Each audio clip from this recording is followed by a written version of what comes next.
if you don't know if you cannot learn how to walk properly in the muddy step of Golgotha, you never get to the top. And you never get to be, like crucified and elevated to a higher ground. We have many people stuck in that mud today. And that's my purpose. Yeah. That was my issue, because before that... This is the Leo Climaco podcast. Welcome to another episode of the Leo Climaco podcast. Today's guest was a Green Beret in the Belgian army. He's a bodybuilder. He's a alpha male. He's someone who helps other men come into themselves and discover who they are. Quentin Berghmans. Did I say it right? You said it right. Thank you. That was on point, brother. What's up, bro? I'm glad to be here, bro. I appreciate you. I'm glad you're here too. Yes. I think what you do is really incredible. I love people who are disciplined, who have an end goal in mind, who are here of service, who are here to help people, and you fit that category. Yeah. I mean, if I have to be very honest with you, it's all about finding your purpose as a man. Amen. And then as you go through life, you face challenges, like you make mistakes, you build up, you things get taken away from you, and it's always about how can I survive this challenge of my life? Because claiming that you don't go through anything is a false story, you know what I mean? For sure. And just like I was speaking with your assistant before we started, the thing with life, I think, is to learn how to survive when God takes things away from you. Because at the end of the day, it's all about give and take. Right. And something I know too is like, what's the point of going through experiences in life if it's not to share how to survive it? That's what's my quote on my bio. It's like the goal is to figure it out and then help others do the same. Right. And I had to face that many times in my life with, drug addiction and because I come from a difficult background, right? Like everybody has a story. Everybody suffers. This is your time to tell me yours. there's level to suffering. Ooh, okay. You know what I mean? I do. And the depth to which you can suffer or which you have suffered will determine the type of person you will be to others. But the problem is to how can you find yourself in the process of suffering? And that's, for me, was the biggest challenge is as I was suffering, because from childhood, like let's say, my mom abandoned me, I was 4 years old. Wow. My dad was always deployed.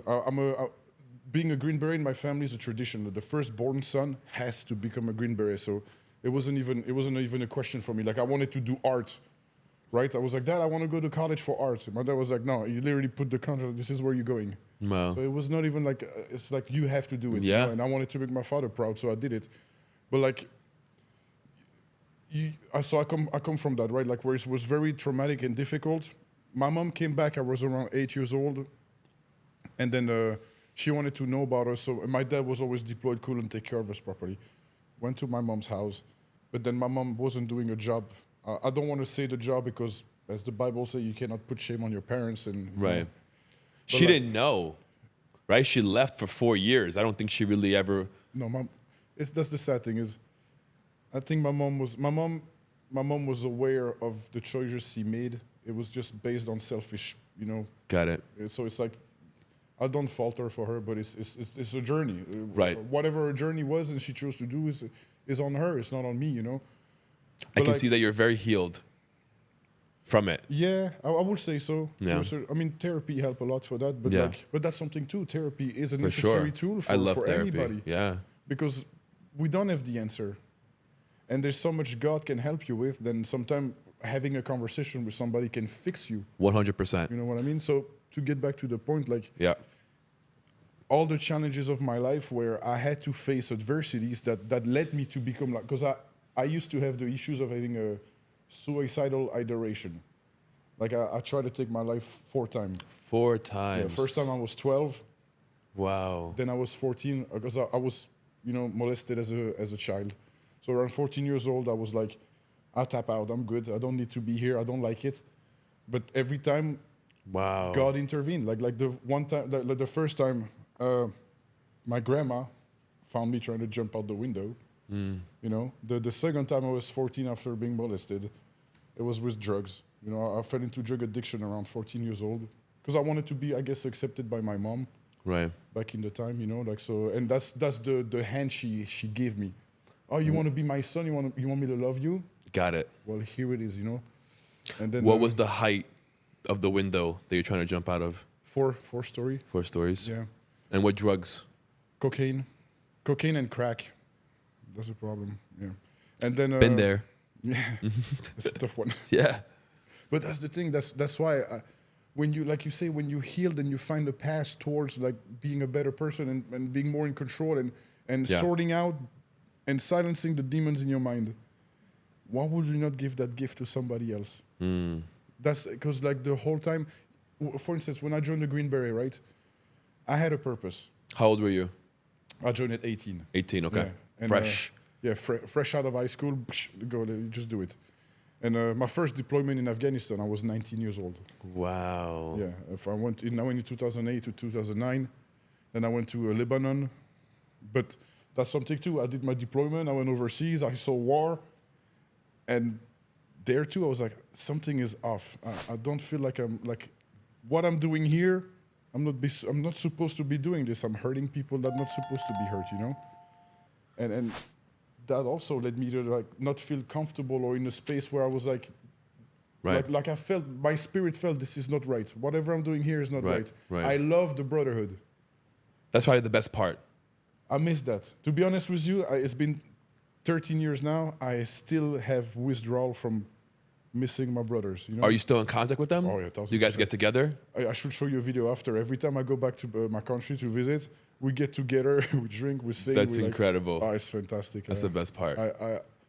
They always be like you know, friendship is not based on how much time you spend together. I agree.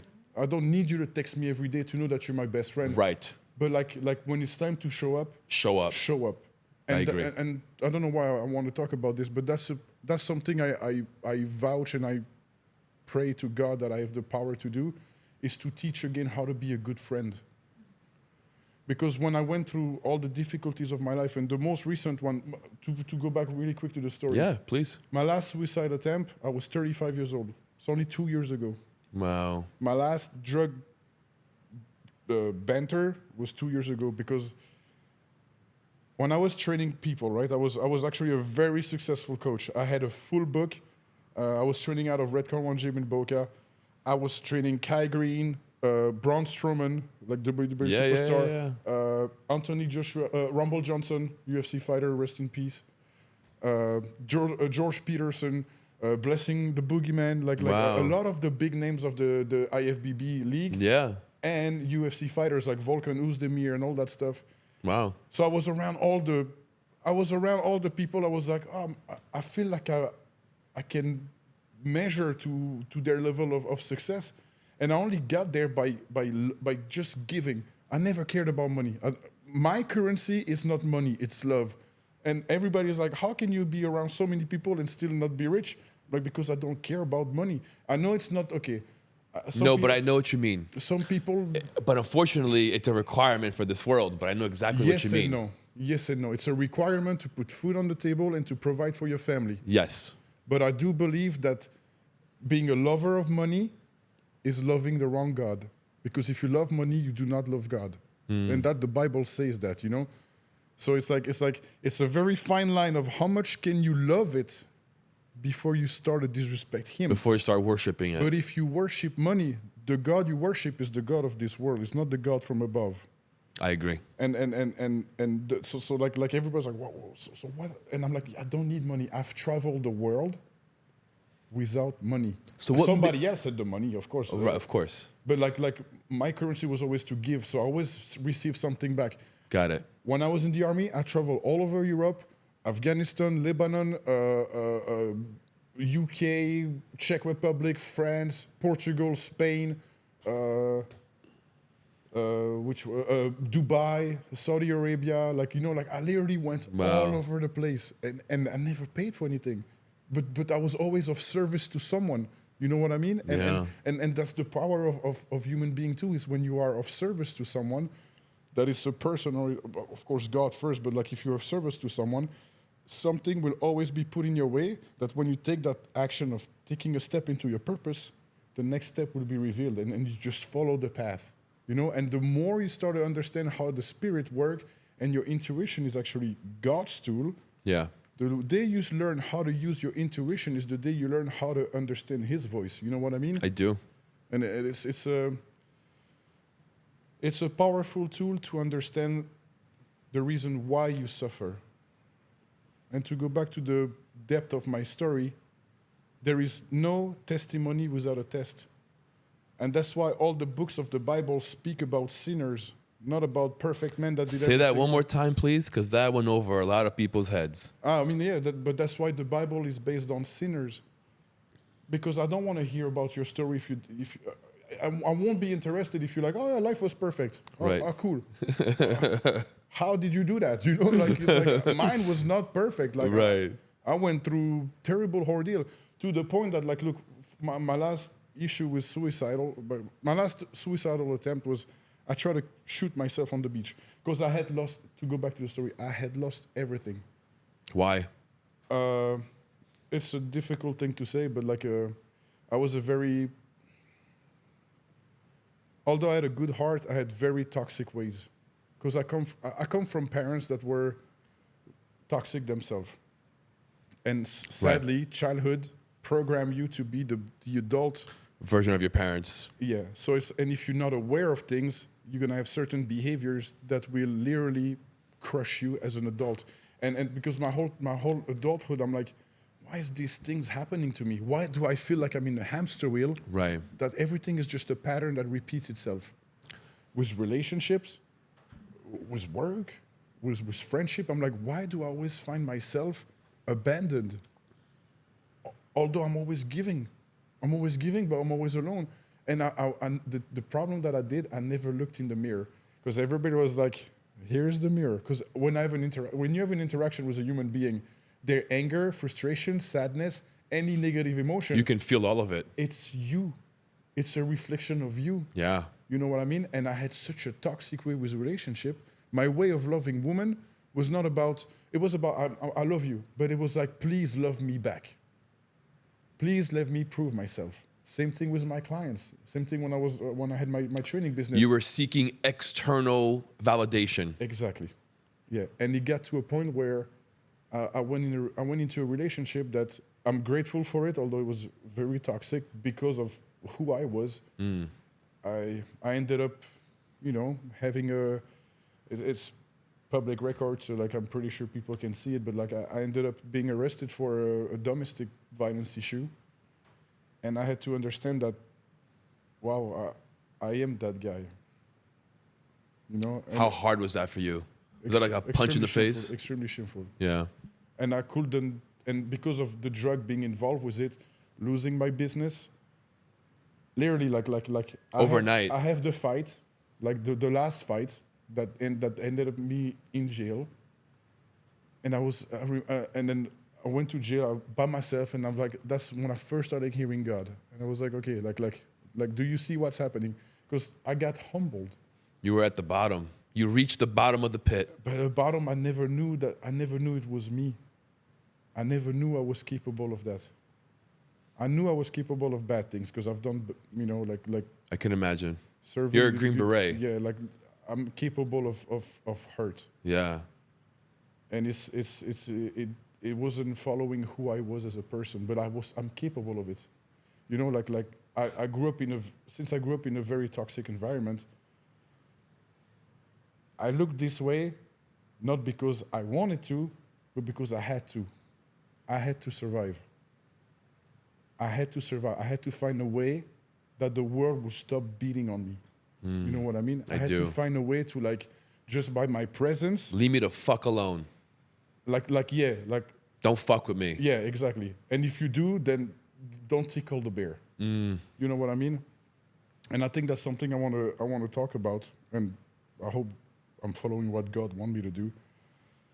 But like I have traumatic things that happened to me that really shaped me into violence, right? One of them was it's kind of like, you remember the movie 8 Mile with Eminem? Yes. With his mom? Yes. The trailer? Uh-huh. With his high school buddy? Yep. That happened to me. Wow. I saw my mom having intercourse with a friend, Wow. and I was 15 years old. I stabbed the guy. Wow. I had a moment of dissociation with my body, where what I was seeing was too much to process. That it's literally like you black out. You just don't see. He was 15 also? Yeah. Well, no. He was about 16 years old. He was 1 year older than me. But like I literally like. When it's I don't know if it's a demon, I don't know what it is, but there's something that just trigger in your brain, Like a switch. and then and you go through a whole phase of like violence. But as soon as it stops, you're like, what just happened? Like you dissociate. It's an out of body experience. Yeah. Where like the raw, rough violence comes from you because it's like a betrayal. Is he alive? Yeah, of course he's alive. Yeah. I missed him. Like, it's yeah, thank God. Thank God. Thank God, you know. But like that, those things. I think that's the point. Yeah, that explain what happened with the relationship is. I always felt betrayal from women, because the woman that was supposed to love me Left you. didn't care about me. Yeah. At 4 years old. That's so hard. Yeah. And I have a 5-year-old and a 2.5-year-old. I couldn't even imagine their moms just leaving. But again, you know, like in the grand scheme of things, like people still go through worst. Yeah. Like when I was in Afghanistan, I saw poor like kids. Some kids go through stuff. You're like, okay, I had it bad. That's still worse, you know. I mean, Do you think that's why you went to Afghanistan? To see that? I think because it was meant to. It was the journey. Yeah. It was supposed to. Because I really do believe that we go through certain stuff because we have to. Yeah. It's part of the plan. Right. Like for instance, I didn't hurt the woman, you know, my ex. I didn't hurt her, but I displayed an act of extreme violence, not like physically, like this, Right. but like I'm the boss, Yeah. and you don't do that. And if you do, that's what will happen. It's wrong. I can't explain. I can justify it. I can't. Right. It is what it is. It happened, but like I have to be honest with it, you know, because like that's something too. That's something You got to come into your truth. Some people go through it and they don't know how to go through it. I didn't know how to go through it, and that's why drug gets even more. I escaped even more into drugs because I was like, how am I supposed to still be okay with myself in a world that judged me so much? Because when Right. that happened, everybody just disappeared. And I'm calling friends, I need help. Sorry, don't want to be assimilated with you. Although most of the person I know that did that to me did worse, but it is what it is. It's my life. It's my action. That's crazy. It's my issues that I have to deal with. I have to confront myself. I have to confront my demon. And it's my fault. It doesn't matter what happened to you in childhood. It doesn't matter what you've been through. Nobody cares. Nobody cares. Although we live in a society that gratify, you know, like the wrong things. Right. Like oh wow, people love stories of bad people, but it's like if we are a bad person, we are a bad person. That shouldn't be like praised or romanticized or anything. Right. Because that's why society goes into a sick like a sick space, because it's like no, like the purpose is to be true to him, and it is to find yourself closer to him. And when did you gain that understanding of God?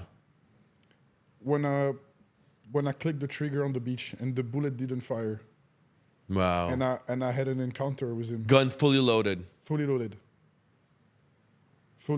I still have the print, the percussion is printed on the back. Wow. But I can still, and it's weird because I'm like, did I just imagine this or not? But like I could feel him. I felt his presence. Because before that, I was a pagan.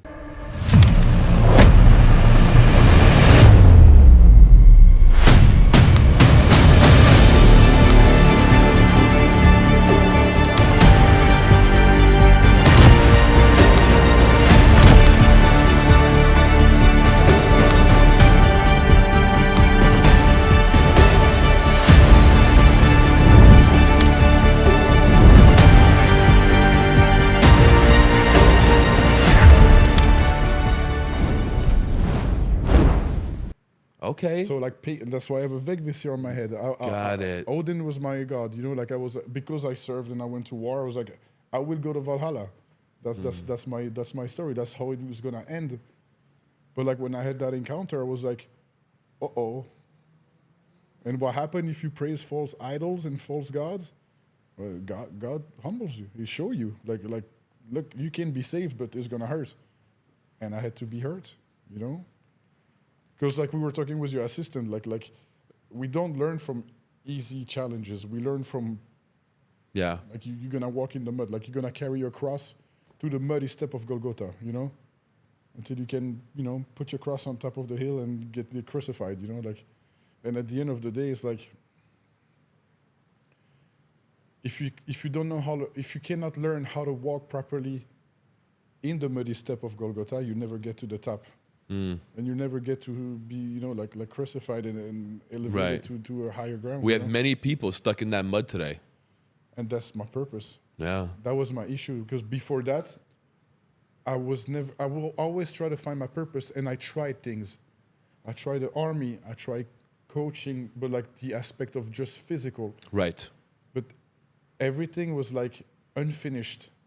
It was like an unpolished and like solution. Like it was like. But I knew that I was going in the right direction. But it was like something is. I know missing. what you mean. Something is missing. Something is missing. Something is missing. What was missing? Him. Okay. And that's why, because when I found him, then I found the Bible, then I started to read the Bible, and I read the story of Job. Job is one of the most book that makes me like, okay, so the guy had nothing but full faith towards him. And the devil's like, I'm gonna crush him. And God's like, no, you're not gonna crush him. You can try, you can have him. I'll tell you won't crush him. And he tried, and he didn't get crushed, and he received everything back that he lost. So I was like, okay, so if a faithful man could lose everything 10 times over and question, but why did you do this to me? But okay, it's okay, I love you. Whatever you want. And I'm here crying over like, I lost my business, I can never make it again, or I come from a difficult background. Right. Like victimizing myself over things that make no sense. Makes no sense. Because we have, and that's my whole understanding about life. It doesn't matter about your past. You're still in control of your present. Don't worry about the future. It's not there. The past is gone. Today is all we have. Yeah. You know? And that's the thing with coaching that I want to do now, and I'm really aiming towards, is to tell guys like myself that, because, you know, at the end of the day, if you get judged for your action, that's just a lack of understanding on that person. Of that person. And it's understandable. You can't be mad at somebody for, I've been judged for what I've done, and I get it. Yeah. Forgive them, for they know not what they do. Yes, exactly. But to a certain extent, it's like, I know why they do it. Right. You know, it's like, I know what you am not mean. holy, like you know. Right. I try to be like Jesus, but like I have a lot of mending to do. You know, like I have to repent a lot. But it's like, how many times do you get saved before you truly accept your Savior? You know? So it's like I can't just keep going with life and denying the one thing that's actually keep pushing me forward. So do me a favor. Tell me. If it's not too much. Go ahead. Bring me back to that moment. The gun jammed. Yeah. Like, you literally just died and were reborn. Yeah. That's what it felt like. I would have bursted out into tears. Oh, I did. Yeah. I mean, I'm gonna hold my tears now. I can almost cry right now just thinking about it. It's insanity. It's I can't explain you. It's hard to peace. And my whole life I felt I was carrying stones. When I was a kid, right, my dad used to punish me away when I was doing wrong. It would, and young, I say like 10 years old, 12 years old, until I was like old enough to join the army. My punishment for misbehaving was a rucksack on my back with rocks, and he would go make me run in the woods for hours. Wow. And it was like, it was like, oh, sorry, Dad, for saying this, but one of the punishment was the Vietnamese prisoner. Like it was like feet crossed on your knees 4 inch against the wall, your forehead, and if you touch, you get smacked. You know, like stuff like my dad being a Green Beret that was deployed in so horrible thing like the genocide in Rwanda and stuff like that. He got shaped by his life experiences, and his dad probably did worse to him. He did lesser worse to me, but it was still. Like, I get it. Look, when I went through therapy for everything that happened, therapists look at me. They're like, "How are you still a good person? Like how?" Because if you look at the pathological things that happen to a kid and a young adult, shape them to sometimes become psychopathic or sociopathic or a serial killer. Narcissist, yeah. I had narcissist. That's the thing. You can have narcissistic tendencies or be a narcissist. Right. The only difference is empathy. If you have empathy, your narcissistic tendency can be healed. Correct. I had narcissistic with women. I had narcissistic tendency. You and I both, my brother. I never knew it. But everything I was doing for a woman was based on like, don't leave me, love me, look at me, please me, value me, appreciate me. If you don't make love to me, I'm gonna talk to another woman so she can fill my cup. Right. And then you always act in a way of like you have a hole in your cup, but you're going around like, please fill me because I'm not complete. Yeah. Until it's like, how much more are you gonna take from people before you're like, I don't need to take from people. I have to be able to fill my own cup. Whew, that's deep. But that's deep. But this is the problem with society is we're not authentic with the experiences of our lives. No, we're not. Which will not help anybody. We're so selfish. I'm sure this thing here, somebody's gonna be like, oh, woman included. Oh, this is what I do.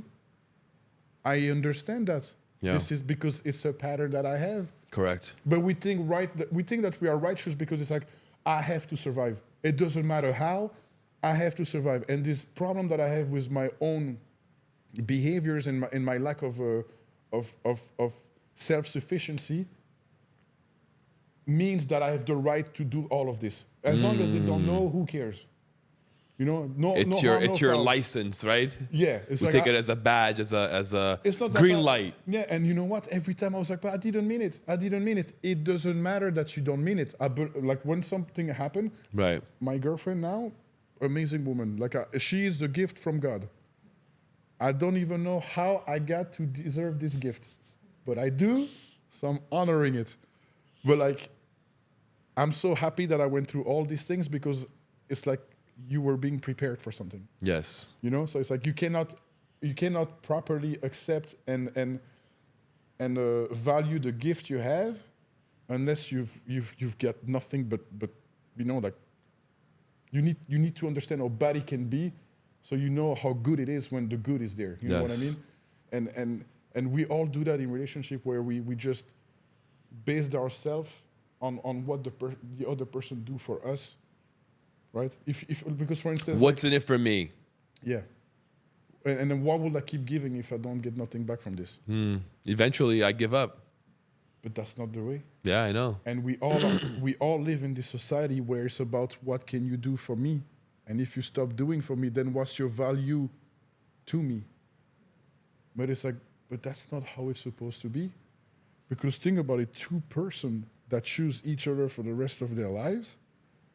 It's about being of service, even when you don't want to. Right. Even when you don't feel like, hey, I don't have it in me. But it's like, no, you know what? I'm going to sit down and take the time to listen to understand you.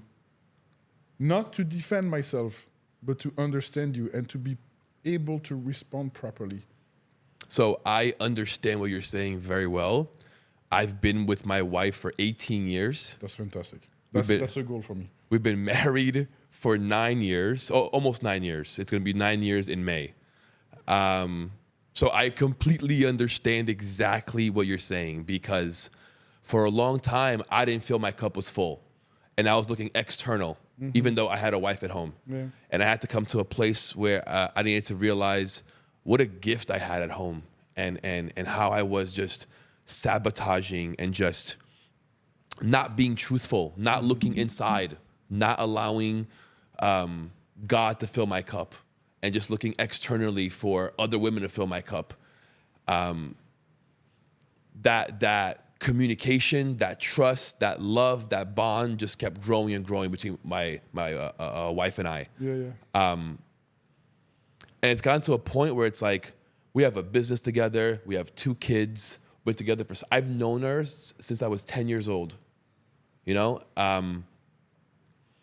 it's gotten to a point where we discovered that we're soulmates, literally.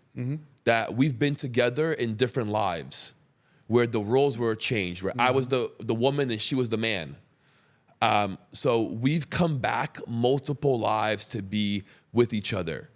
So much so that we found each other at 10 years old. Yeah, I see what you're saying. You know?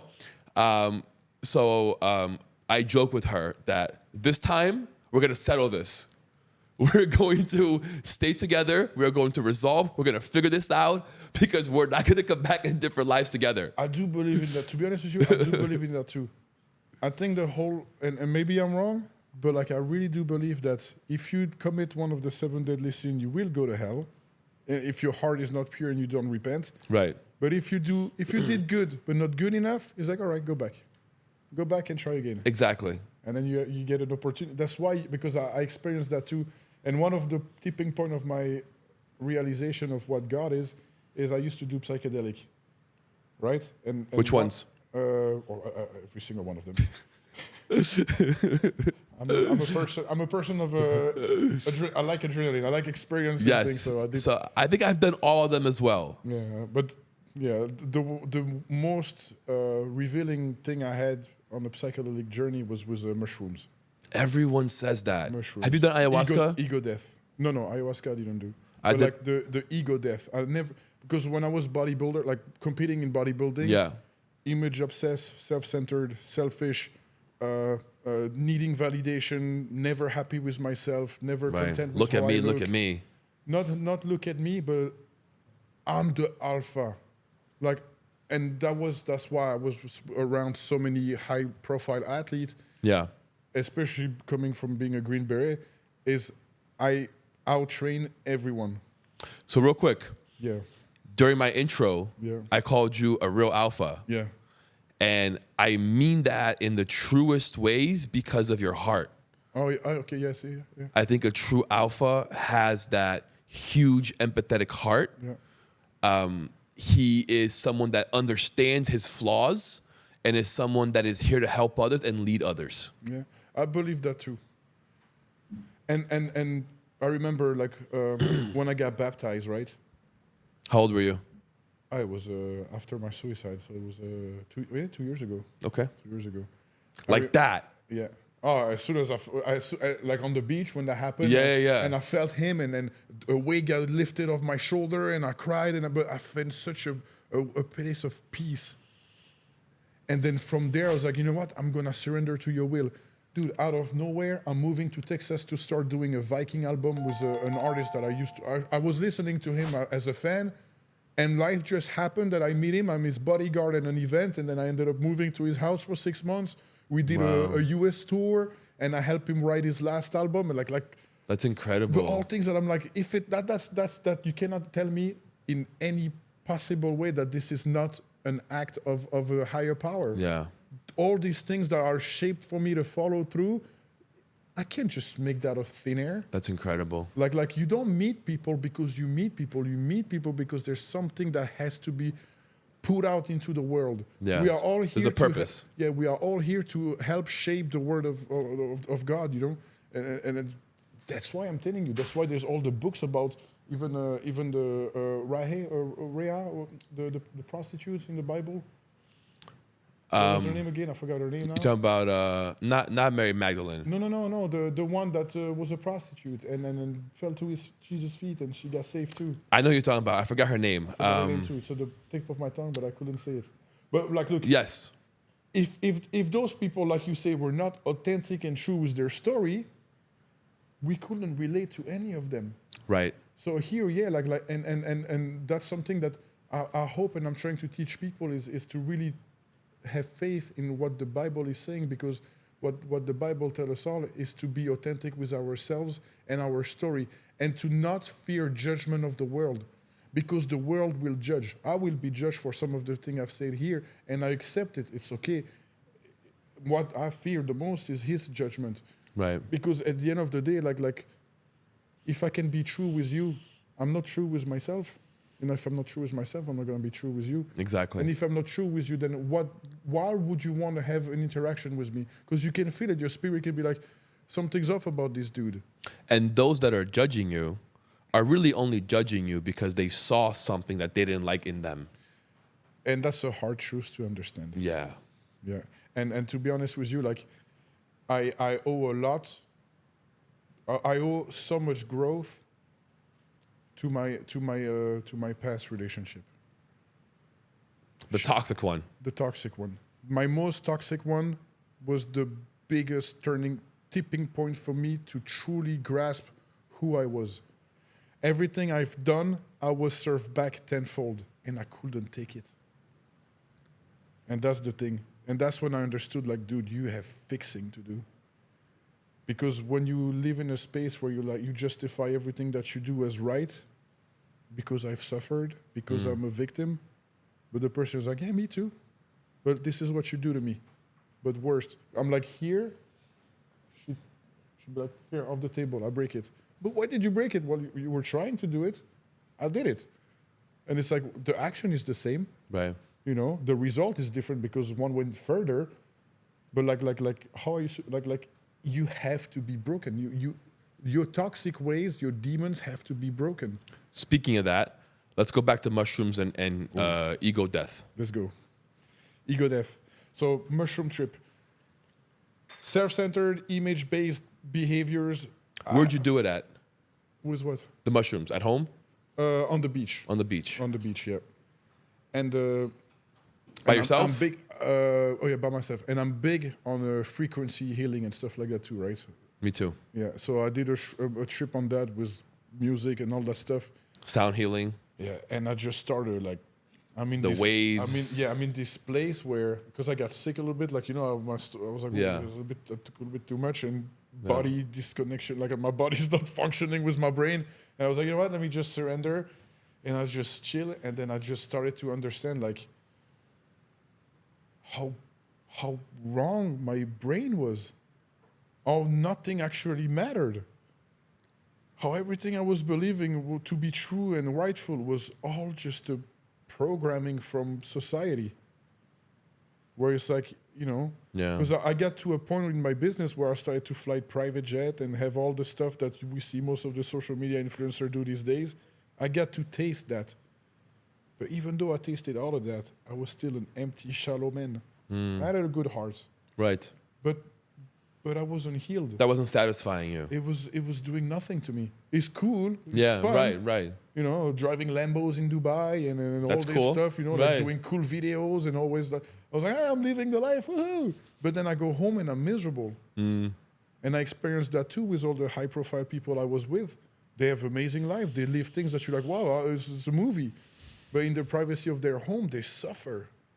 They suffer deep loneliness and misunderstanding and judgment, and always worrying about that if I take a step here, I'm going to offend somebody that can trickle down from me losing everything I have. Right. And I was like, but what a way to live, huh? is that truly freedom? No, you're in a box. So, and that's the thing that's why I don't care about money, and that's why the mushroom trip really solidified me on who I would want to become. And that's a man of authenticity, truth, and courage to be real. Because it takes courage to be able to look at to be able to do something like this and tell the truth to thousands of people, millions of people, because that's where you're aiming towards. I have a book coming out soon. It's called Align and Unleash the Way to Your Truth. I like that. So it's literally a book to help specifically men how to step into their truth, how to realize and accept and feel where they are right now, marinate a little bit in that pit, then visualize where you want to be and build a bridge to get there. Yeah, the bridge is the issue. The bridge is the issue. That's the hard work. Issue.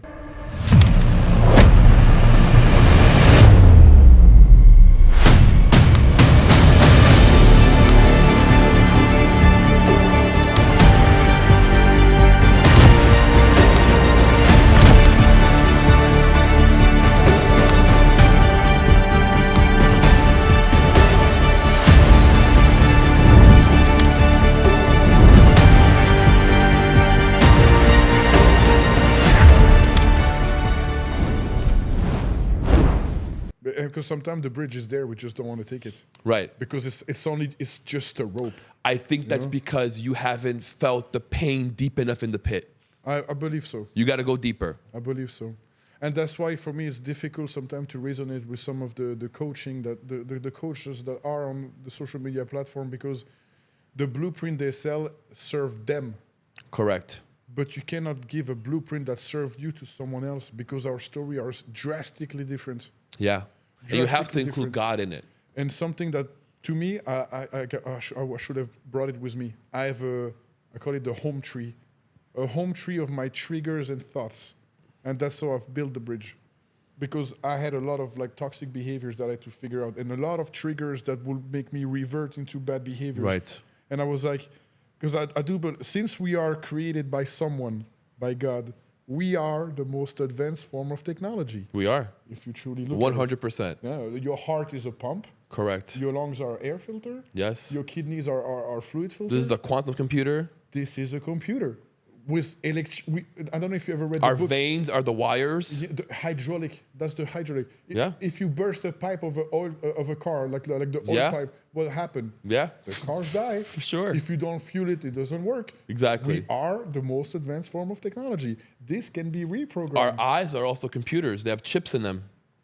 Dude, when you think about it, and I love this subject a lot, we are the programming you go through in society. That's why I'm so against sometimes like the school system and certain things. Oh, that for sure. Because it forces you to be something. 9-to-5 worker. That's what they want to build. I want a nation of good workers, not good thinkers. Exactly. Henry Ford. That's who wrote the curriculum for school. Exactly. So if you know that, it's like, no. I know where you want me to be, but this is not what God wants me to live. Amen. But as entrepreneurship is directly correlated to people that didn't really fit in school. Yes. Because we're like, okay, I get that you want me to learn all this information, but why? Exactly. What's the use? When I was in Afghanistan, I was like, I'm here and I'm doing all this, but why? And they're like, I remember my dad was like, dude, you can't question things, you're gonna die. And I was like, oh, it's true. And my whole life, every time, that's why I never kept a job. That's why I don't have a career. My career is life. My career is to figure it out, the whole reason we're here. That's my career. I don't care about working for a corporation that I'm gonna make you millions of dollars and allow you to buy more materialistic things. Great. Yeah. Can I please have a vacation? No, that's not the life I envision that God wants me to have. And it's like, and I always been in trouble, and I never kept anything because every time it's like, you're too confrontational. I'm like, but why can't I be? I respect you. I respect that you have you achieved so much success, but that's not the success I want for myself. Right. And if I have to work on your dream and give my time to your effort of success, then allow me freedom. I understand I have to provide. I understand I have to do 9 to 5. I understand the schedule. I understand there's a system in place for society to function. Right. I'm not a slave. Society is a glorified slavery. Oh, yeah. With a paycheck as be happy you get a paycheck. Yeah, okay. Well, I live to paycheck, so what does that tell me? Are you able to visualize a world without this system? How would that work? No, it wouldn't work. There's too many people, right? We would have to go back. God would have to flood the earth and start from beginning again. Yeah. You know what I mean? It's too many people. It's too many people. Structure is needed. Yeah. That's why we went through what we went through these past few years with the explosion of wokeness and all that stuff. Sorry if I don't want to be political, but feel free. Structure is needed because of how many of us are unhealed and loose cannon. A lot of us just, if there was no structure, like we would eat each other. Anarchy. And total anarchy. And I do believe that, because if I give you a hand, I'm gonna take the arm, and that's just human nature. I experienced it. Like, look, on the weekend I have this cool little doorman job in Miami, in South Beach. I work for like French people. They're really cool, and I experienced it like because I've worked in security, like nightlife, since I'm like 18 years old. So like it's like, I guess that would be my career in a way. Right. But it's just something I liked for. I like to socialize because I get to I better my people skills. Yes. You know, when I first started. Do you know what's funny? What? the whole idea of why you became big and got tattoos was to scare others away. So naturally, it makes sense that you fit into a bouncer. Yeah, 1,000%. Right. But dude, you should see like how many people, like every time I'm like, you know, like I'm pretty rough and rude because I have to. But like I can see it. When people are nice or I can feel their heart, I'm like, hey, what's up? And they're like, Totally different person. Like, why are you so nice? I'm like, why are you nice to me? I'm nice to you. Like, and even if you're not nice to me, I'm just gonna be like, move on. Like, right. Who cares? Like, but it's like so if you don't have a structure for society, people will take advantage, and you can see it now. I don't know if you remember when we were growing up, there was censorship. Yeah. You know, certain things could not be allowed. The OF stuff. Yeah. That's a bad place for society to be in. It's allow crazy. Legally for people to objectify themselves for a monetary exchange. And what I think is so crazy about it is that because it's digital and online, it opened up the doors to women to expose themselves that would have never exposed themselves otherwise. And because it's pushed. So they Of course. They don't feel. And the money factor, right? So many girls making 50 million, 30 million. It's crazy. Can you not? I don't judge them. Me too. I don't judge them. That's a lot of money. First of all, I don't know what they went through that they found that they were comfortable enough to go through that.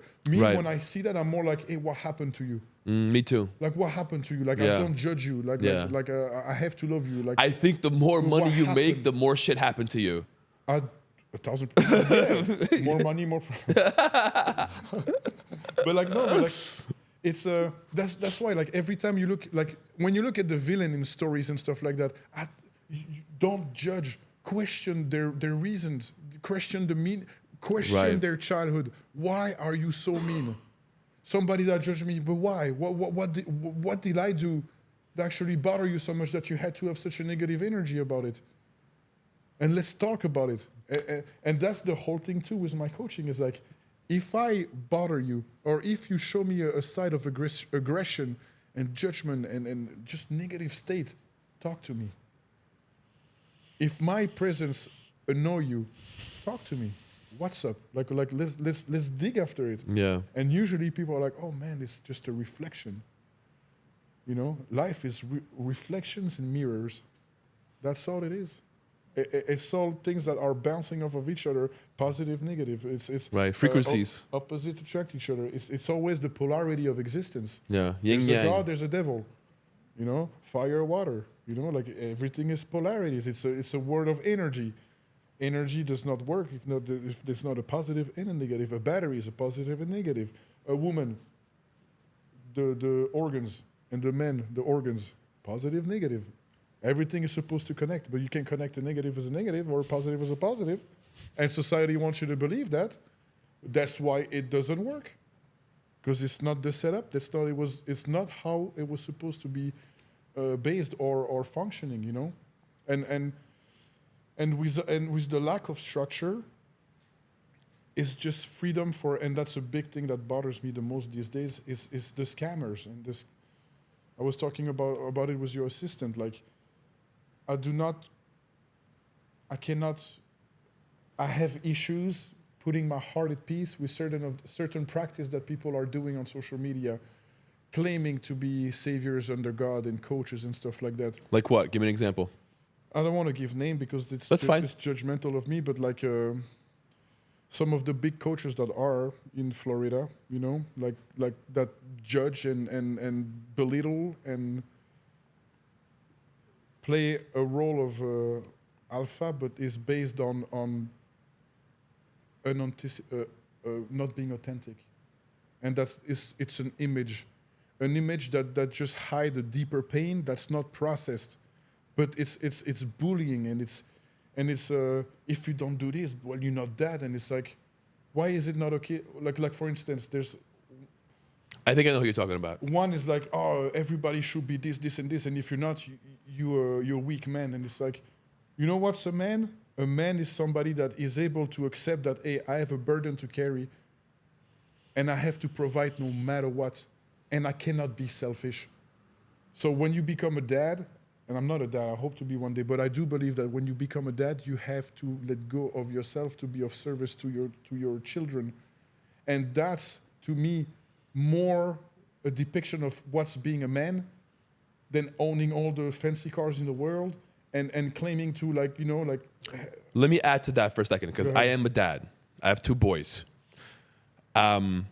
Yes, you have to be of service to them, but I think even more is required of you to be of service to you, right? Because the more you work on you, the more they benefit from that work. 1,000%. Right? 1,000%.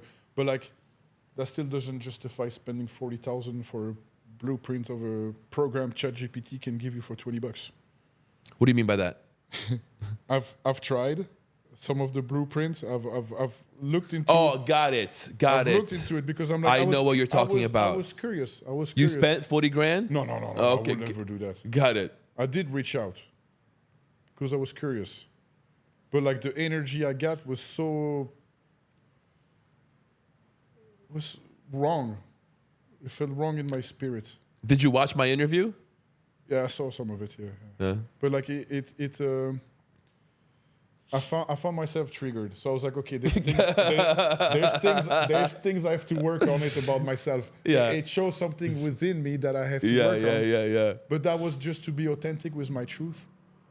That was just to be like, no, it's okay to have your own mind and thought about it. It's like, and then Can I tell you something? Go ahead, please. Yes. I think the 2 of you have more in common than you think. 1,000%. Because polarities. Yes, because you're right. Part of it is an act. Part of it is for show. Yeah. But I can tell that he means well. 1,000%. And he has a good heart. But he just attacks this angle that you either love it or hate it. Yeah. But it's true. And I guess that's part of being authentic, right? Yeah. That's probably what's part of being authentic.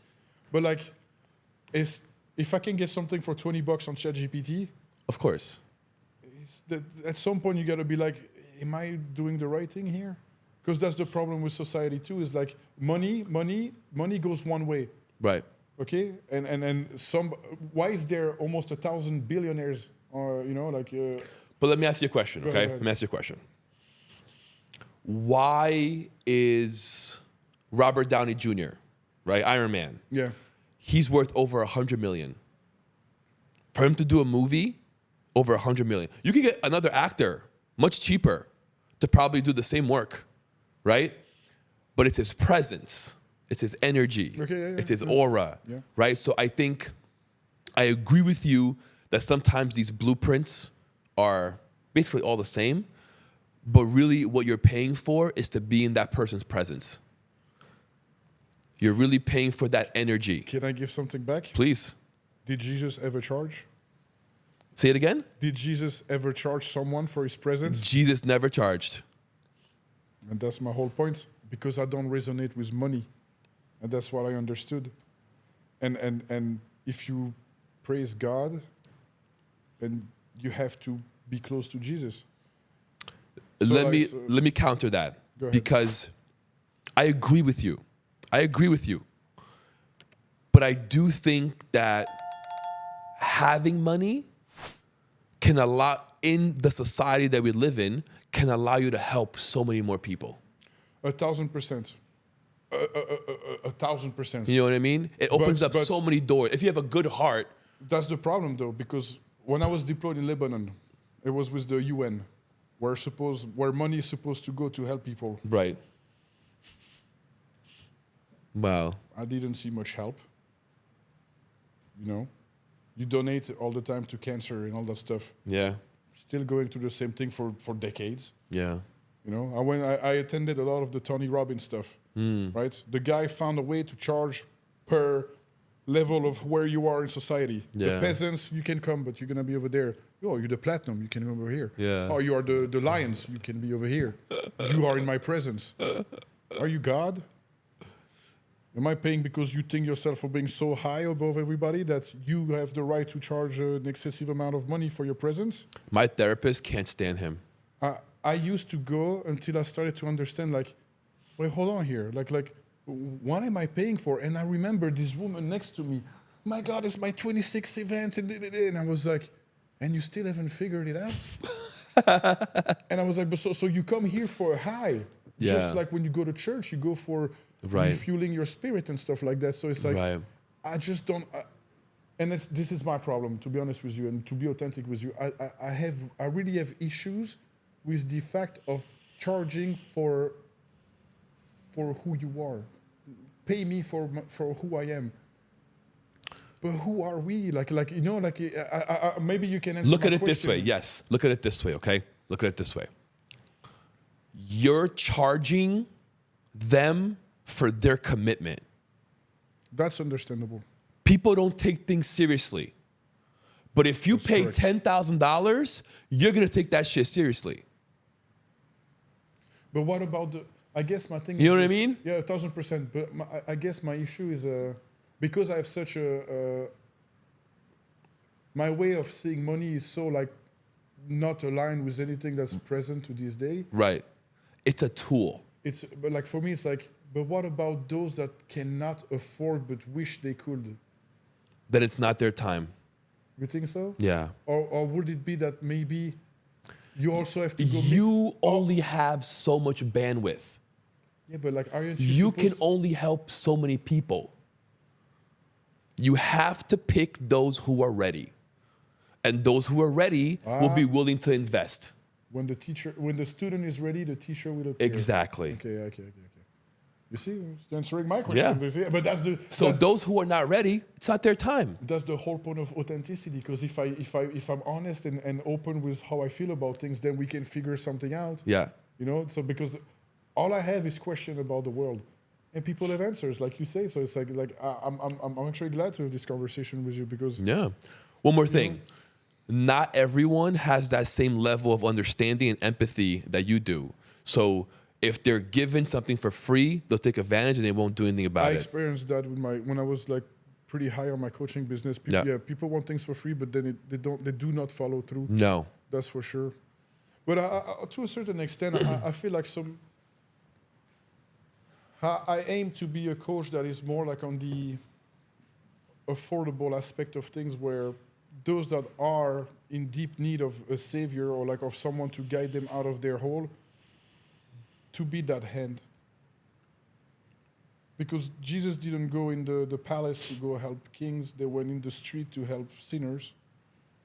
And if I aim to be closer to Jesus, or at least as I want to die and I want Jesus to know my name. So it's how can I make that happen? And I think it's by being of service to the needy. And because my currency is love, I have to meet the people that are willing to give love. And then the money will follow. But that's me, I think, honoring the fact that I do believe that it's in the Bible say, enough manna for the day. That's all I need. I don't need the glory of money. I need the glory of God, and that's through love. So if I can meet you with love, then I will have enough to eat, a roof over my head, enough to provide for my family. Do we really need the extravagancy of wealth and materialistic stuff? Because that's taking from someone else. And the balance of life is... It's not. You don't think so? No.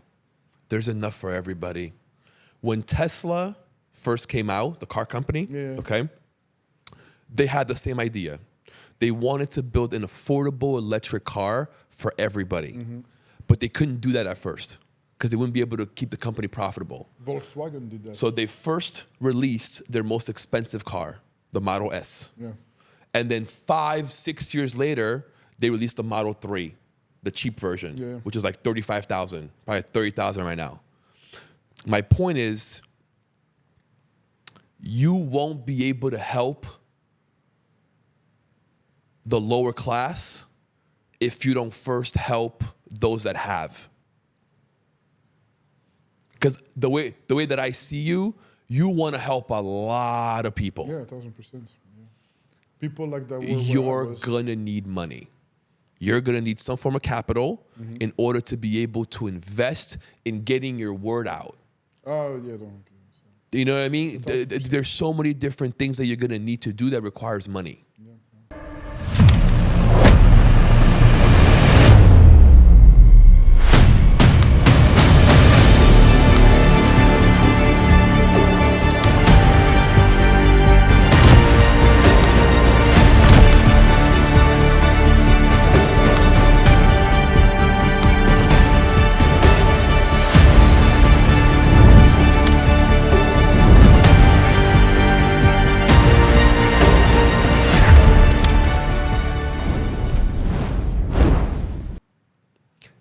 see it as a tool.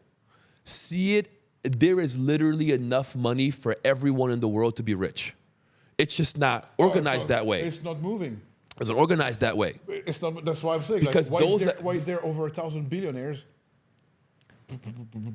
Yeah, because millions and millions of poor people. Because they understand something that poor people don't. Yeah. They understand that money is a frequency, and they've learned to tap into that Yeah, frequency. some people say it's like a river. You just need to find the right spoon to just. Exactly. what Money you're saying. is literally flowing over our heads right now. People buying on their cell phones. Oh, That's radio frequency. Money's literally flying over our heads right now. Yeah, crypto and all that. You just got to stuff. find out how to tap into it, how to create that pipe that comes to you. And you have the formula. Yeah, I just for some reason You just push money away. Yeah, I rebuke money a lot. It's true. Don't. I can't. To be honest with Yes, you, you can. No, Welcome look, it. The only reason why is because I really do believe that idolizing money is idolizing the wrong But God. you're not idolizing it. You are seeing it as a tool, like Well, a you see, pair of that's- shoe. It's a tool. That's programming, bro. That's why that's my healing still is understand how to have a healthy relationship with money. You know, because I see money as such an evil thing that I still cannot see it in the right lens. You know? Look, a knife, right? Mm-hmm. I think you know it better than anybody. Yeah, It can be used for good. It can be used for bad. It's just how you see it, it's true. right? You can use a knife to cut and make food and feed others, or you can use a knife to stab somebody and hurt somebody. You know what I mean? I know you know what I mean. It's true. It's true. So it's really just a tool. Yeah. Look at it that way. It's a tool that's gonna help you help others. It's gonna be your knife for good. That's valid. That's valid. But you see, learning stuff every day. Because you have a message. Yeah, I do. Don't allow this idea of money to stop, because it's blocking you. Oh no, of course it's blocking me. Break through that fucking wall. Of course it's blocking me. And I feel it, you know. Welcome it. I feel it. Welcome it. Yeah. Look, Carter, that you had on your podcast. Yes. He was trying to. He tried to help me too, right? And then he was like, I can't help you because I was like, no man, I don't I hate the aspect of high ticket and low ticket and this. I hate the name. I just it irks my spirit to hear this classification of things. But then it's like, if you really think about it, it's kind of like a projection of my insecurities with my place in life and in society. Yes. You know, so it's like You. healing is such a long journey. Bro. Yes. You can be good and empathetic and high class. The two can go together. Can coexist. Yes. Yeah, but I believe. So. Because Yeah, I live that way. I believe that. You know, I'm. You can have it all. You know, like, you don't need to. You can have money, but you don't need to be extravagant with it, right? You don't need to buy No, the. of course, no, I You don't can care have about money and donate it and help others and give and Look, you know. if I will make like a $100 tip, I'll be giving 50, and I keep 50, and I'm like, I don't need it. You need it. You got kids. Go ahead, have it. Like, oh, you're so nice. I'm like, yeah, because I'm like, I don't need it. And it's a weird thing that I have. You know, because my issue too is that I've experienced life without caring about money. You know what I mean? Yeah. I've literally traveled most than anybody that claimed that money is a tool to great it. Like, I've went and lived more than anyone that claimed that. So I'm like, it's hard for me to. It's harder. It's more difficult. It's draining. It's like, how am I gonna do it tomorrow? Where someone with money doesn't care about that. It's like, I know how to do it tomorrow. I just pay for this. Where me, I'm like, all right, God, where am I supposed to go to able to? You know, like it's stressful. It's not easy. No, it's not. It's really not easy. It's I guess in a way it's kind of toxic. You know, because I think it's time you learned how to live the other way. yeah, no, of course. You know, I think that's what God wants for you. But that's why there's a plateau. You know, that's why. there's a 100%. plateau. Yeah, you hit that ceiling. Yeah, then you're gonna look at the side, or you're just gonna keep bumping your head into it, you know. I gotta look for the lash and just open it, you know. but like, I mean, it's gross. It's just that the whole I was talking about was your assistant too. It's like that's the purpose of life is just to figure it out and go through. Like the same thing with the body. Yeah. Break plateau. You don't break plateau by staying where you are. You break plateau by pushing further. Yeah. Same thing when I was a Green Beret. I remember I did a 100 kilometers ultra marathon, right? Wow. I used to do like once every year. It's called the Death Walk. And every time I remember, I was just like, why You're a am I- beast. I was like, why am I doing this? I started, I go through the night. I'm like, yeah, it's 8 a.m. It was like sun is rising in my country. I'm like, yeah, I'm still running. I got this. It's raining. I don't care. I'm a beast. And I hit the 50K mark. And then I'm like, why am I doing this, man? And I'm like, oh, my knee hurt. And then my blisters. And I'm like, you know what? And then I remember one of them, the second time I did it, I had a tear in my quad. Ooh. Right? I felt it. I was like, oh. And then there's like medic spot right at the 10K mark. Yeah. And I'm like, yeah, this is freaking hot. And I think I tore my quad, and the medic was like, well, you either continue or you stop. I was like, nah, I'm just gonna keep going, and I kept going, and every step was like, like Wow. that. Were you limping at that point? Oh yeah, it was horrible. But That's horrible. You kept going. That same year, at the 95K mark, it was like 45 years old, heart attack. What? Yeah, and I remember, but the guy kept going because he didn't want it to quit. I was like, I'm gonna keep going too. And so I just kept going, and I finished That's it. crazy. But I remember like every step was a knife. But that's the thing too. Is like, although you can consider myself as a beast if you compare to the majority of people. Then you got guys like Stay Hard, like, Goggins. That's another level of beast too. Yes. There's another guy that ran the entire length of Africa on social media. A redhead guy from UK. 70K, 60 to 70K a day. He ran the entire length of Africa, and it took him a year and some change. Every day running, and the guy did it for to donate to like charities and stuff. Another guy, the Dutchman, barefoot Dutchman on social media, walked barefoot the entire length of USA from West Coast to East Coast, barefoot. Wow. And it was for mental health. And that's what I love about those people is that they didn't had the money to do it, but they started to do it. And then the money came as they were doing it. So I guess I'm still figuring out what is the challenge to go through to trigger the flow. You know, because you don't have great ability of suffering unless it's to be challenged with something. So it's like, what is my challenge now? You know what I mean? You trying to run across America?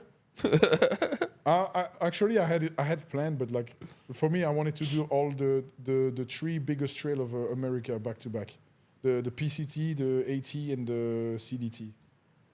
I have no idea what that is. Continental Trail, Pacific Trail, and the Appalachian Trail. They're Okay. 2,200 mile, 2,600 mile, and 3,000 miles, something like that. Okay.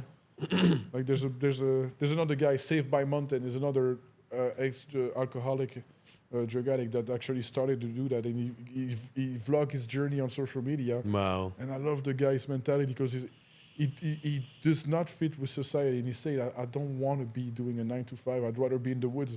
And the guy come back to the world, work for 6 months, stack his money, and then disappear for 6 months. And he's like, I'm the happiest man on earth. I experience life for what it is. That's incredible. You know, and those stories are to me more inspiring than because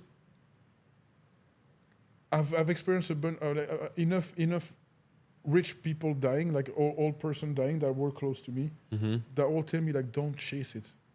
So I think that's what I have to. Don't chase what? Acquiring more. Because like when I see a dying person, like hey, learn to experience.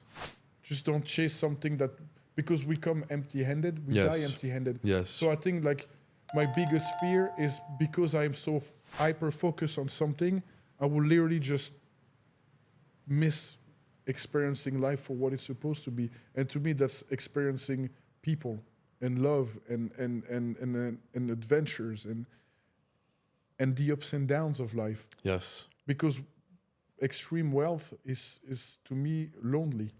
It feels lonely, and I've experienced it from the rich friends that I have. They feel lonely, and they always have to find a high, and then they always fear about, oh my God, if I lose it, then what? But if you have nothing, you worry about nothing because you have nothing. But it's like, I die with nothing. I forget which king, if it was Alexander the Great, or like when he died, he said, leave one hand out of the coffin and have the best doctor carry my coffin and distribute my wealth along the way to the church. Because he said, I want people to see that all my wealth is not coming with me. All the best doctors couldn't save me. I came empty-handed, I leave empty-handed. One tipping point that shaped me who I am as a person is when my grandfather died. My grandfather, I met him when I was a kid, and then he disappeared. He kind of like abandoned us all because being a toxic relationship, he couldn't be. On your mom or dad's side? Dad's side. On my mom's side, I only have a grandma. But when my grandfather died in 2007, I haven't seen him for like probably 20 years. But then he was in the hospice, and he was like, oh, I want to reconnect with you guys before I'm dead. So I went to see him for 3 weeks straight. Like for 3 weeks, I was there every day. And I was based south of Belgium, and he was north of Belgium. I had to drive 2 hours one way to go see him. But every day, when I clock out, I was going to see him. And the day he died, because my dad was deployed in Ivory Coast at that time, so he didn't even see his dad dying.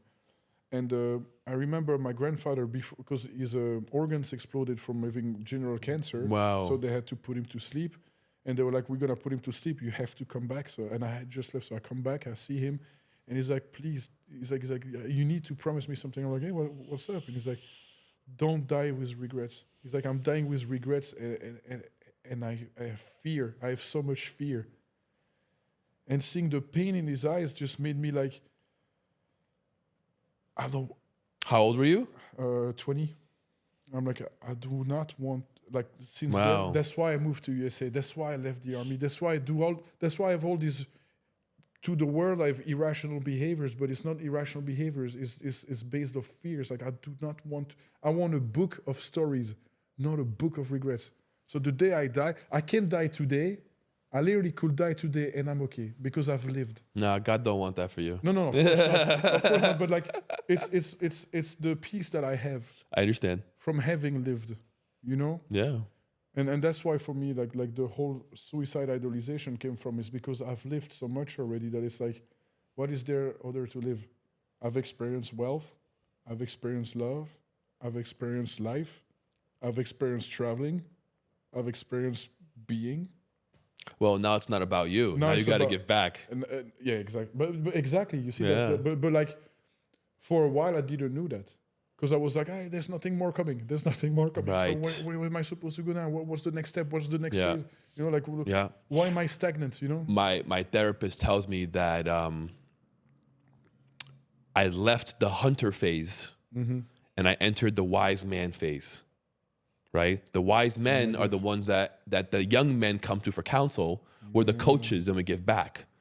So it's a very difficult transition for a man to go from hunter to wise man because we're hunters. And we're out there in the world and we're seeking and we're hunting and we're attacking and we're gathering, right? It's true. And we get to a point at a certain age where we have to let that go. And we have to become wise men. What you just said here, that's a caption for your social media. Yeah.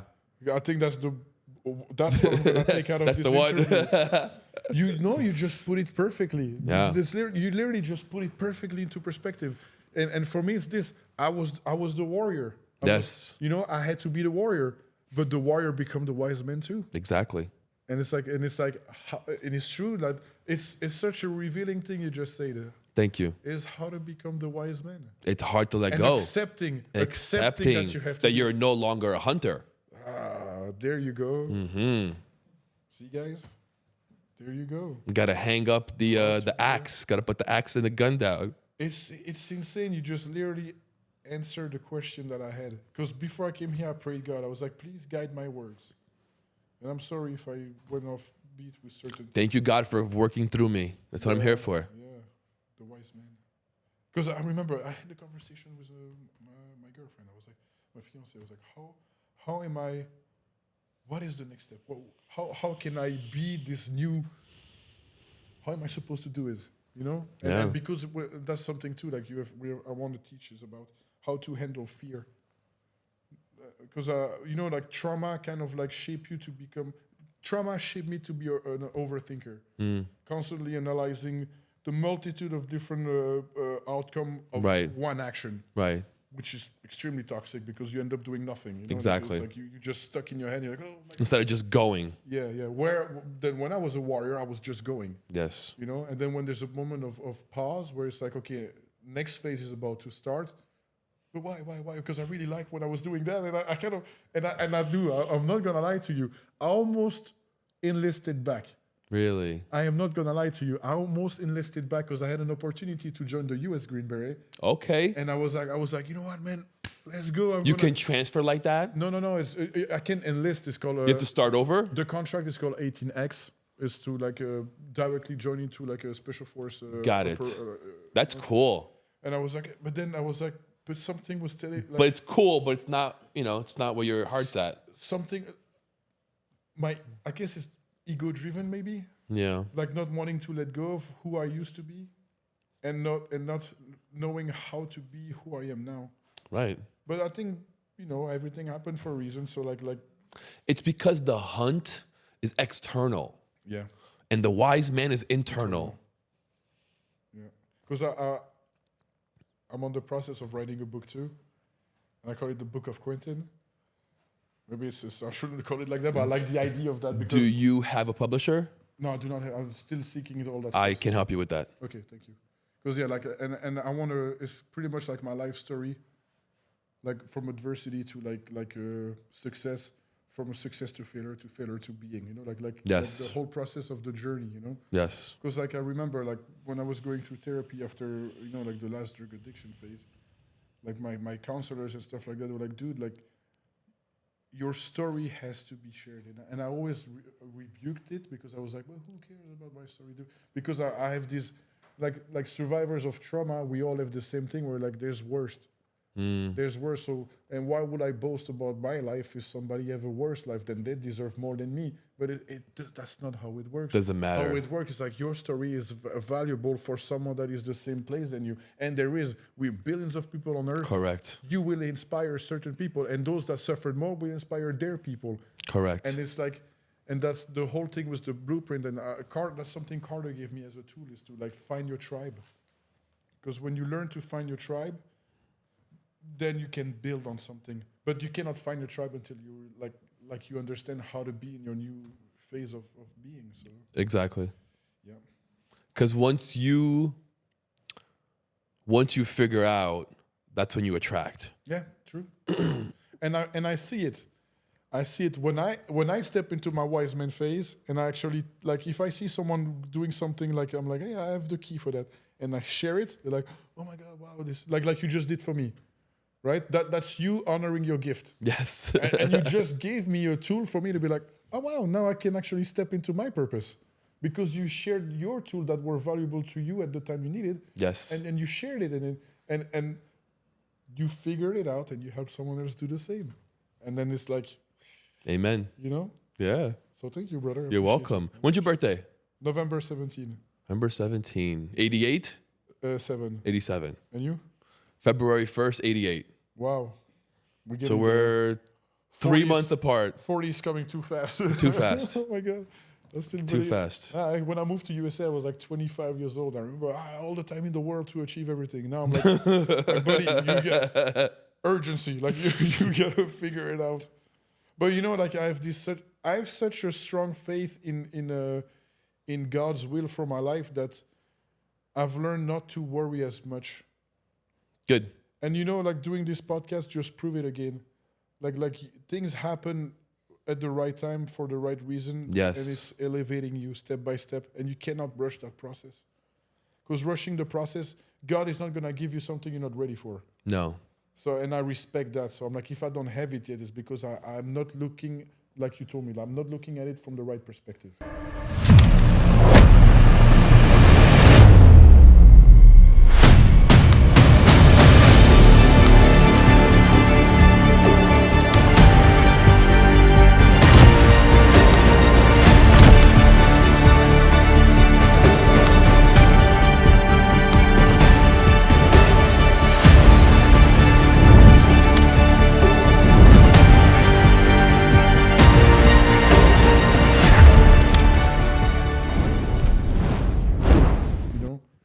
that's on the individual to figure out for himself. Like, am I actually seeing it from the right lens? Right.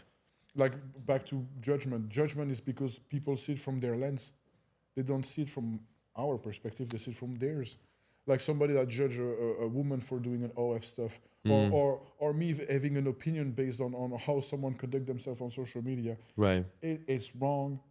Who cares at the end of the day? If the person is happy and authentic with themselves, that's all you can wish for them. Right. That's their journey. It's their journey, and then you have to praise them for following through with it, despite the hate and all the bad stuff that can happen with it. That's life. That's human behaviors, you know. So it's like it's life. You know what I mean? And we have to train together. 100%. I would love that. Actually. It's gonna happen. I promise I you. would love that. I think it's time. Yes. Here you go. What's the story with it? Have you seen The Avengers? Of course you have. Of course you have. Of course you have. So in order to lift Mjolnir, what must you be? A god. Worthy also. Yeah, worthy, yeah. Right? Which is why Captain America was able to lift it. I didn't like that, bro. I didn't like the fact. You didn't like that? I did not like that Captain Tell me America. why. Because it's Thor's hammer. It's Thor. In Odinism, nobody touched Thor's hammer but Thor. It's Thor's hammer because he's the most worthy. Yeah. But if there's someone else that's just as worthy, they'll Captain also America be able to. Is pretty cool. Yeah. Captain America is empathetic, pure-hearted, right? Yeah. So grab the hammer. I think everyone's worthy. I believe it too. But a lot of people don't believe they're worthy. A lot of people think that they don't have value, that they don't bring any. Exactly what we were just saying, right? Where you didn't think that your message was good enough, that there was somebody worse, but you didn't get, and now you do. That there's people at your level or beneath you that you can still help. What does worthiness mean to you? What does value mean to you? And what would you say to someone that doesn't feel worthy and doesn't feel valued? To not compare themselves to others.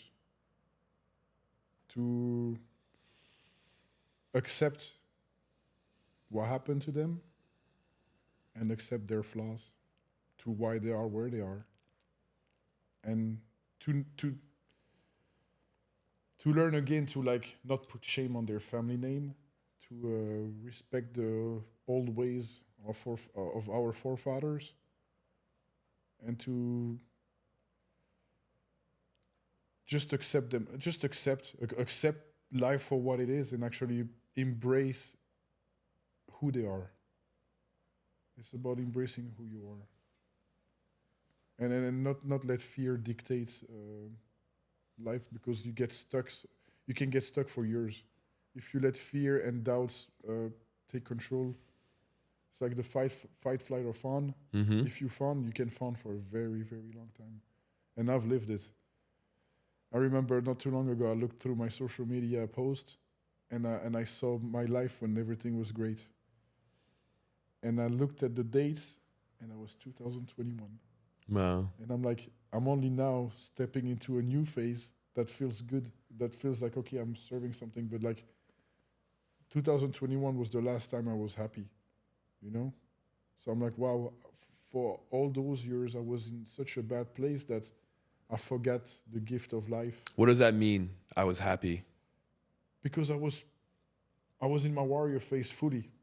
And although I had toxic behaviors, I was fully into my purpose.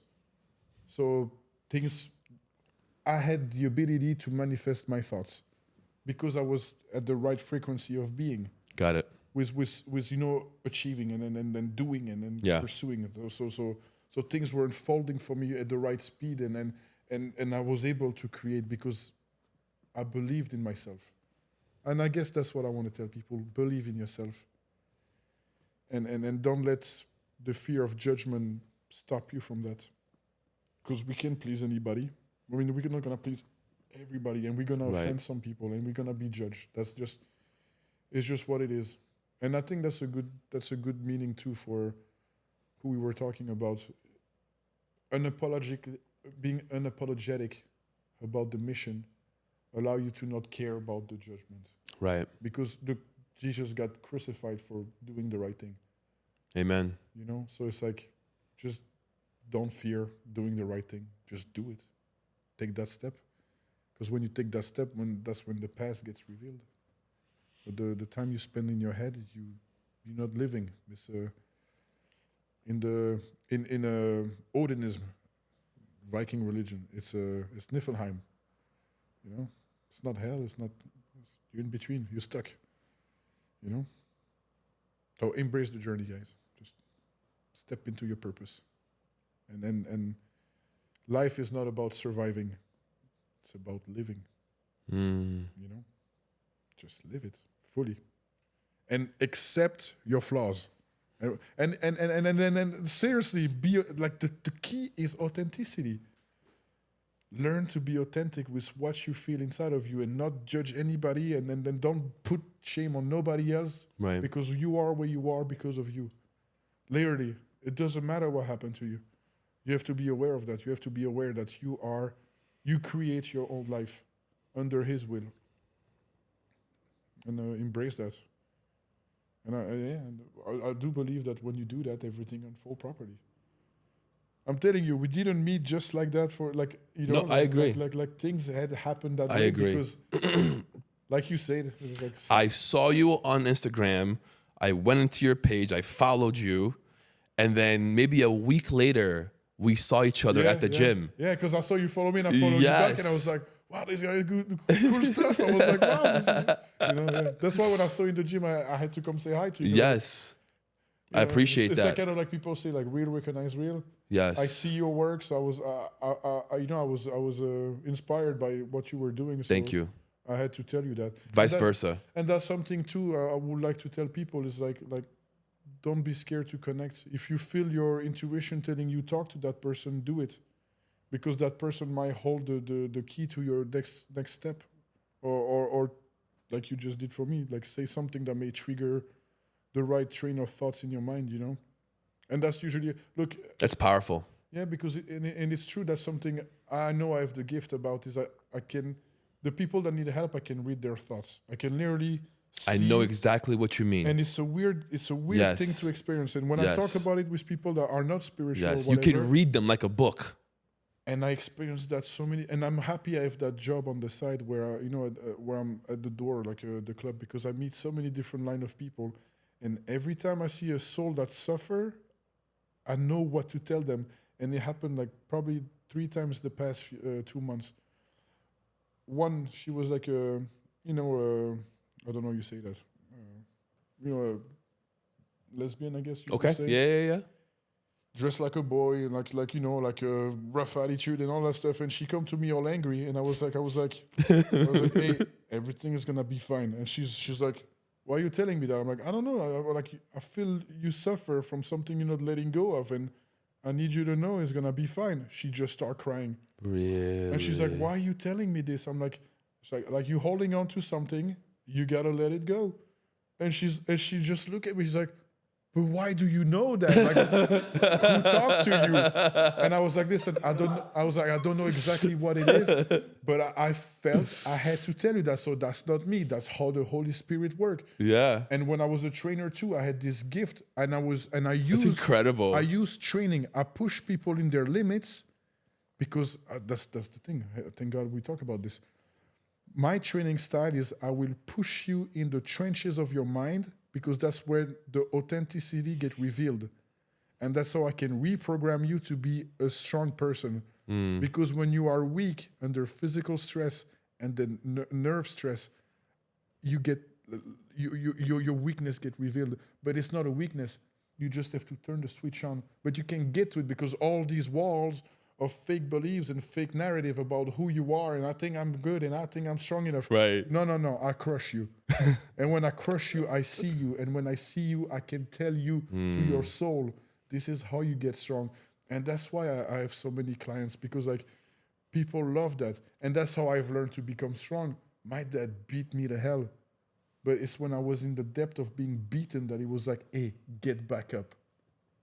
And then get back up. And you're like, you see you up, now walk. And it's like, then you start walking. You're like, oh my God, I can still walk. when in the green, you know what? The most tipping point thing for me that I understood, I was like, okay, I'm different. When I was going through boot camp, one of my sergeant, like instructor, his name is Deleuze, Sergeant Deleuze. He take me aside and he's like, why can't we break you? And to me, I was like, oh wow, this is. I'm like, dude. It's a badge of honor. I was like, you can't break me because I'm like, you're never gonna punish me as hard as my dad did. And I remember him like, wow. He's like, What a fucked up dad. like, what happened to you? And my dad is not fucked up. My dad gave me the harshness of a difficult education because he knew what I had to go through in life. That's incredible. I may have despised him for a little bit because I was like, he didn't have to beat me up so much. But guess what? Now I'm like, Dad, you did what you were supposed to do as a dad to make me survive myself. Wow. You gave me the tools to survive myself. Let me ask you a question. Would you do the same to your kid? If it's needed, certain things I wouldn't because it did certain things out of anger and PTSD and stuff like that. Right. And you know, but like the principle of it, yes. Do you want your son to be a Green Beret? I would like so. Yeah. I would like. I'm not forcing him, but I will bring up the tradition because I think tradition is necessary. Because the society is losing identity.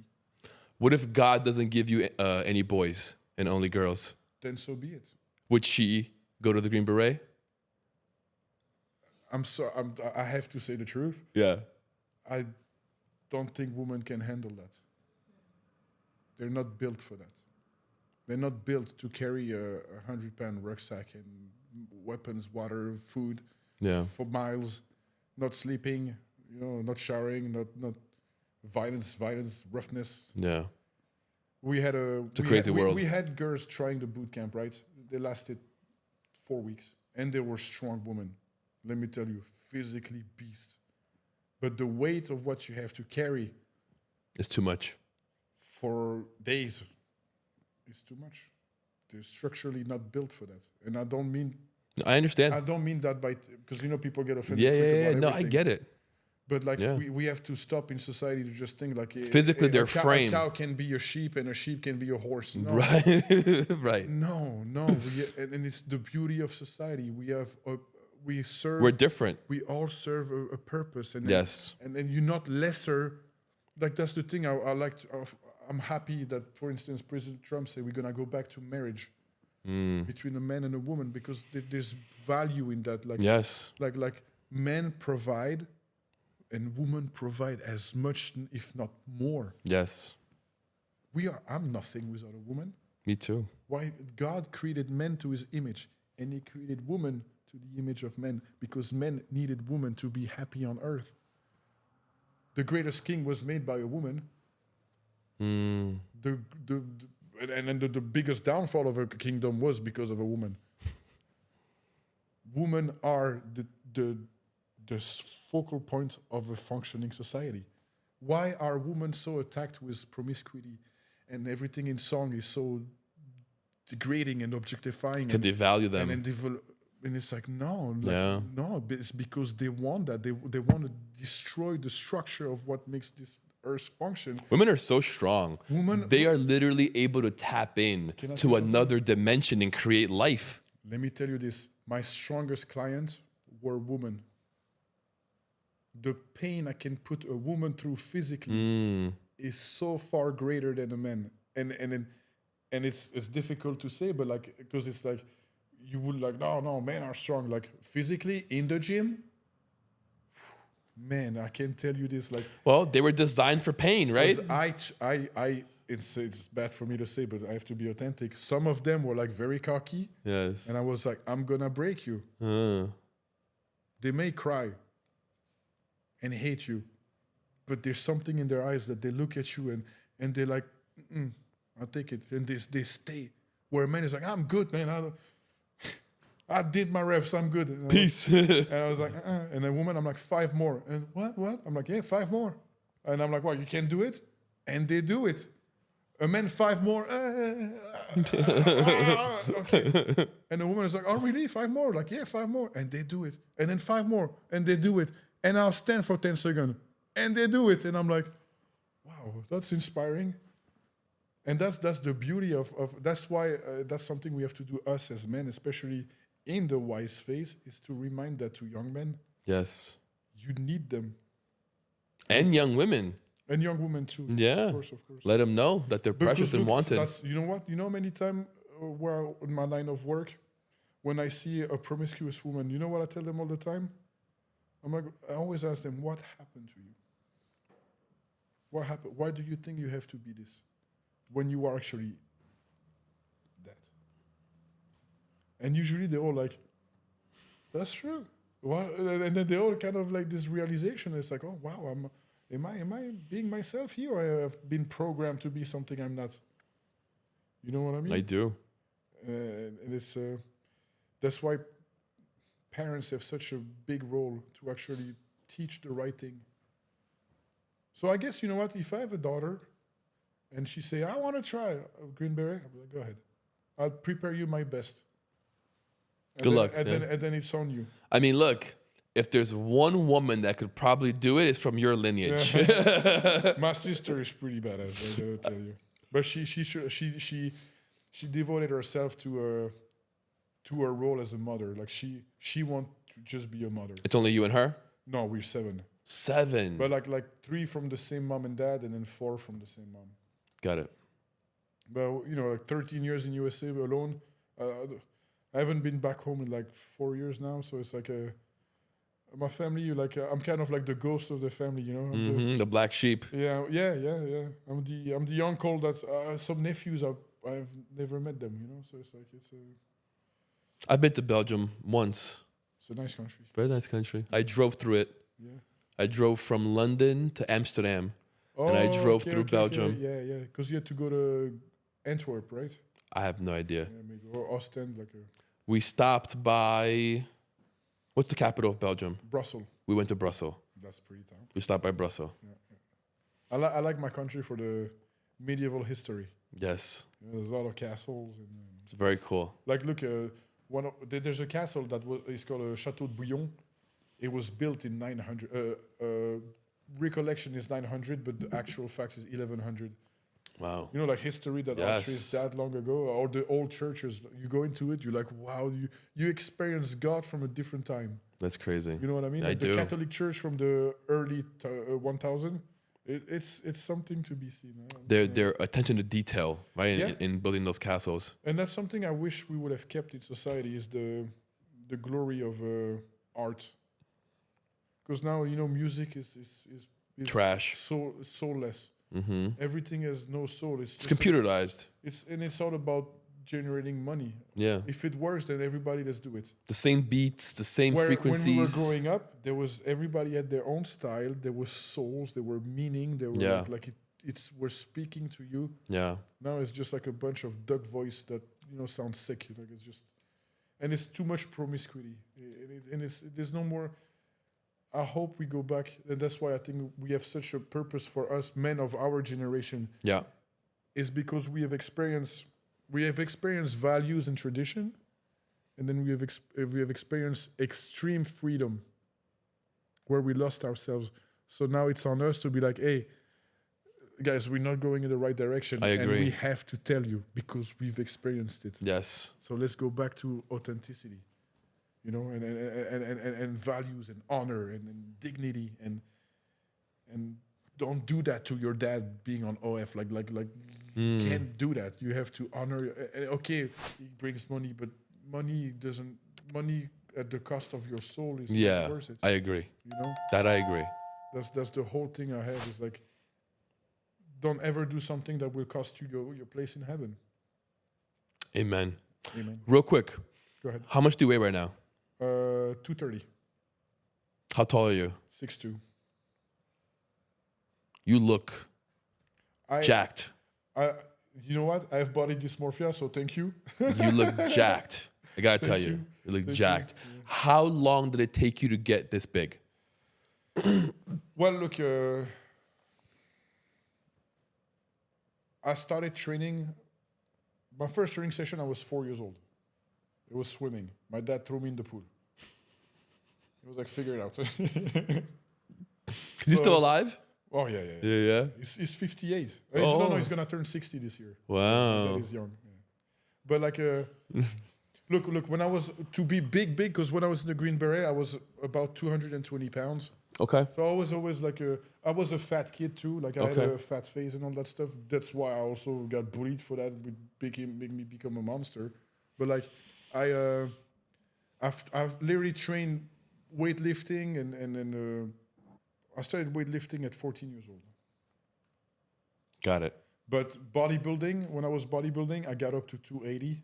Wow. But I took the route of like, because I wanted to become an IFBB pro. So like Mr. Olympia? yeah, I wanted to try that avenue, but I didn't have the genetic to actually get there. Yes. Because the genetic, It matters a lot. Genetic is a fact. Like you It cannot matters do a it without lot. genetics. Yes. And it was at the expense of my health. With like I don't know if I can say, but like with steroid use and stuff like Yeah, that. And then yeah. it was not good for my mental state. Definitely not. But I had a beautiful journey. It was really cool. But this here now, like, it's maintainable because it's pretty much my natural state where. Not natural because I'm on TRT, but like Yeah, me too. it's where I'm at with, I eat 3 times a day now. I'm I average like 3,500 calories a day. Okay. And That's then, not bad. yeah, and then I love to run, but I run in the morning, lift at lunch or midday, and then I'm getting back actually into jiu-jitsu with a friend of mine that moved down here from Texas that opened the school. There's this guy pushing me to do jiu-jitsu. He's like, come to my studio. What's his name? Oh, I forgot. I don't know right now. Come with me to the one I go to. Yeah? Where? It's here in Lauderdale. It's called Combat. I haven't done it in such a long time. I'm a first-degree black belt in karate, in Kyokushin karate. Kyokushinkai. Yes. Like Georges St. Pierre. I did, exactly. I have a tattoo here. The movie Fighter in the Wind. Yes. It's a good one. Did he really break a horn with his hand? Yes. Okay, well, that's fantastic. Yes. What's his name? Michael J. White. Yes. He's also Kyokushin. His movies are pretty Yes. good. Yeah, that's a talented man. So I went that route, but I'm Brazilian. Yeah. So it makes no sense that I've never really done in your jiu-jitsu. blood. Yeah, I have to go do it. I'm only a blue belt in jiu-jitsu, but That's pretty good. Blue belt's not bad. like before bodybuilding, when I Like first, people underestimate blue belts. Like a blue belt will kick your ass. I was known for that. Yeah. Look, when my coach my instructor Ruben Alvarez, he's a BSO SWAT now. He's the one that got me my blue belt. But when I was competing under him, I haven't lost one single tournament. I did Wow. New Breed Naga. Every single tournament I did, gold medal. That's incredible. Because like I was and then I had people coming to the school because they heard like, hey, there's this green beret big dude that's like, he doesn't stop. Like he's good to train with. And yeah, it's like it's a bug in my head. Like See, that's a good way to keep the hunter in you, right? Become the wise man, but do things like that allows you to that hunt. revive it, yeah. Exactly. And lifting weight too. Lifting weights too. I love lifting weights. Me too. It's That's- therapy. It's therapy. Guys that suffer, go to the gym. Yes. Go hit the weights. Go hit the weights. Like because it's the weirdest thing because it's the one thing as a man you have complete control over. Yes. Full control. Total. You control what you eat. You control your level of intensity training. Yes. You can literally shape your body to the extent of your genetics. But Full discipline. that's on you. Yeah.